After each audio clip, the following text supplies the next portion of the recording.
इस चीज का भी मतलब आपको समझाता हूं, देखिए अभी और अच्छे से क्लियर होगा। ये वाला क्लियर होते ना दिमाग एकदम घूम जाएगा कि यार सर हम तो नेगेटिव मार्किंग क्यों लगा के आते हैं। तुक्का लगाना बंद कर दोगे आज के बाद, तुक्का लगाना बंद कर दोगे आज के बाद। मान लीजिए आपके एनडीए के पेपर में 120 क्वेश्चन आते हैं ना, थोड़े छोटे से समझाता हूं। मान लीजिए आप एक पेपर देने गए जिस पेपर के अंदर 4 क्वेश्चन या 5 क्वेश्चन आते हैं, 5 थोड़ा ज्यादा हो जाएगा, चलो ठीक है 5 ही ले लेते हैं। समझना, समझने के नंबर है, समझने के कोई पैसे नहीं है, समझो चीजों को।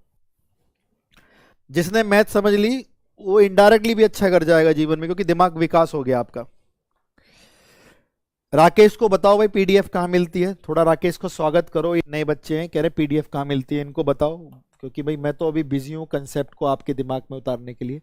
राकेश को बताओ कि लाइव चैट में क्या लगा हुआ है, कौन सा टेलीग्राम है, क्या है यार राकेश।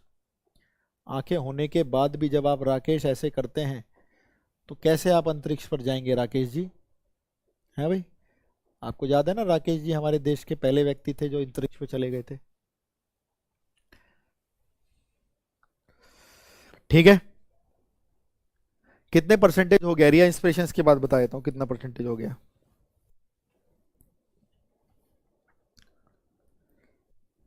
ठीक है, देखना ध्यान से। तो ये है भाई आपका क्वेश्चन 1, ये है क्वेश्चन 2। 5 क्वेश्चन ही देखो, अभी 120 में तो आपकी खटिया खड़ी हो जाएगी। तुक्का मारना बंद कर दोगे आज के बाद, मल्टीप्लीकेशन थ्योरम होती है। Question 4, question 5। मान लीजिए एक एनडीए का पेपर देने गए, जब तक आप 5 क्वेश्चन कंप्लीट नहीं कर लोगे तब तक आप रुकोगे नहीं, आपको भी पता है। तो क्या ये सीरीज ऑफ एक्शन है? बिल्कुल सीरीज ऑफ एक्शन है, बैक टू बैक एक के बाद एक क्वेश्चन है। और अगर एक के बाद एक क्वेश्चन है, बैक टू बैक वर्क है, तो सर ने हमें बताया ऐसे क्वेश्चनों में क्या लग जाती है, मल्टीप्लाई। जब तक मैं 5 क्वेश्चन करके ना उठूं मैं टेस्ट नहीं छोड़ूंगा। ये बात सबको समझ में आ गई? ठीक है, अब बताइए, हर क्वेश्चन के अंदर आपको पता है 4 ऑप्शन होंगे। जी सर जी, सुनते रहना, बहुत मजेदार चीज है। हर ऑप्शन क्वेश्चन के अंदर 4 ऑप्शन होंगे, ठीक है। और हर ऑप्शन में से 4 में से एक ही तो क्वेश्चन ठीक होगा। हाँ सर जी, तो बताइए पहले वाले क्वेश्चन के ठीक होने की प्रोबेबिलिटी। टोटल ऑप्शन 4 हैं लेकिन कोई एक ही ठीक होगा। दूसरा क्वेश्चन, जब तक टास्क कंप्लीट नहीं हो जाता तब तक मल्टीप्लाई चलेगी, बात हुई थी अपनी। टोटल क्वेश्चन कितने हैं? 4 हैं, उसमें से ठीक होने की प्रोबेबिलिटी एक ही तो ठीक होगा 4 में से।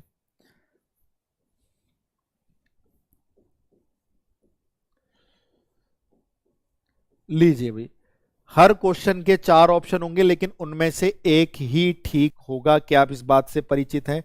जी सर जी। अगर मैं इसकी मल्टीप्लीकेशन थ्योरम से मल्टीप्लाई करूं तो 4 की पावर 5 आ गई। 4 की पावर 5 को 1024 कहते हैं। क्या कहते हैं? 1024। और ऊपर 111 की मल्टीप्लाई करूं 1। आप समझ रहे हो इसका मतलब क्या है? कितनी खतरनाक चीज निकल कर आई है कि आपके इन 5 क्वेश्चनों के टोटल आंसर देने के तरीके, समझना मेरी बात यार। टोटल मैथ तो क्लियर हो रही है और भी डाउट क्लियर हो। टोटल आंसर देने के तरीके, कुल तरीके कितने वेज हैं भाई? 1024। मतलब आप इन 5 क्वेश्चनों के आंसर 1024 तरीके से दे सकते हो। किसी का ए, किसी का बी, किसी का सी, किसी का डी, किसी का ए बी सी डी, ऐसे करके पांचों के जब आंसर दोगे तो 1024 तरीकों से आप 5 क्वेश्चन का आंसर दे सकते हो। सुन रहे हो मेरी बात? जी सर जी। और total ways all 5 questions are correct.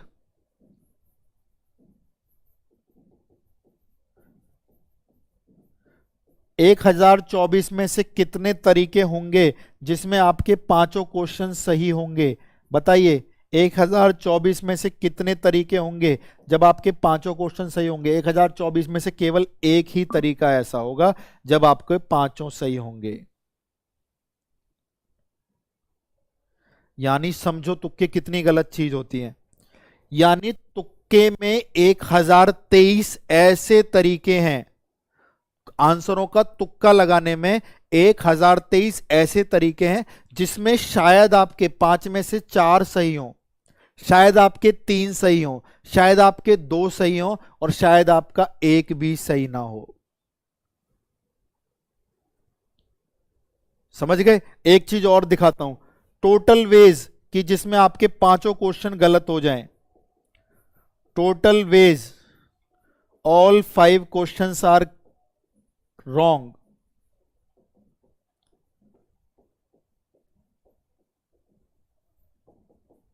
भाई पांचों ही क्वेश्चन गलत होने के तरीके सुनो ध्यान से। इसके कितने ऑप्शन है? 4। एक ही तो ठीक है, तो गलत कितने तरीके हैं? 3।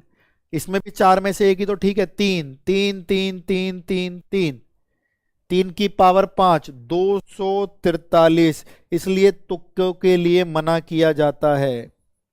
अब आप मेरी बात समझो जो मैं आपको सिखाना चाह रहा हूं। मल्टीप्लीकेशन थ्योरम तो क्लियर हो ही गई कोच साहब, लेकिन आपने एक और चीज क्लियर कर दी कि अगर पेपर में 5 क्वेश्चन आए तो उन पांचों का ABCD ABCD ABCD ABCD ABCD भरने के टोटल तरीके हैं 1024 तरीके से आप उन क्वेश्चनों का आंसर दे सकते हो। लेकिन पांचों के ठीक होने के उस 1024 में से एक ही तरीका होगा, ये रहा।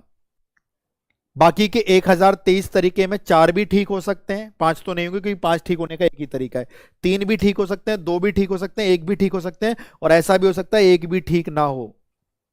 और टोटल कितने तरीके होंगे कि पांचों के पांचों क्वेश्चन रॉन्ग हो जाएं? तो 4 में से 3 ऑप्शन तो गलत होंगे ना, तो 3 3 3 3 3 3 की पावर 5, 243। यानी 1024 में से 243 ऐसे तरीके भी हैं कि आप भर कर आओ और आपका आंसर पांचों क्वेश्चन का काट दिया जाए।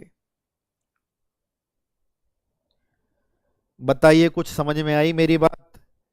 तो मल्टीप्लिकेशन थ्योरम क्यों जरूरी है? बैक टू बैक टास्क है, जब टास्क लास्ट टास्क कंप्लीट नहीं हो जाता सारी प्रोबेबिलिटी की मल्टीप्लाई होगी, और मल्टीप्लाई होने के बाद ये टोटल आंसर देने के तरीके 1024, सही आंसर होने के पांचों 1 और पांचों गलत होने के 2243। बताती ये बात? तो इसलिए तुक्के को अवॉइड किया जाता है।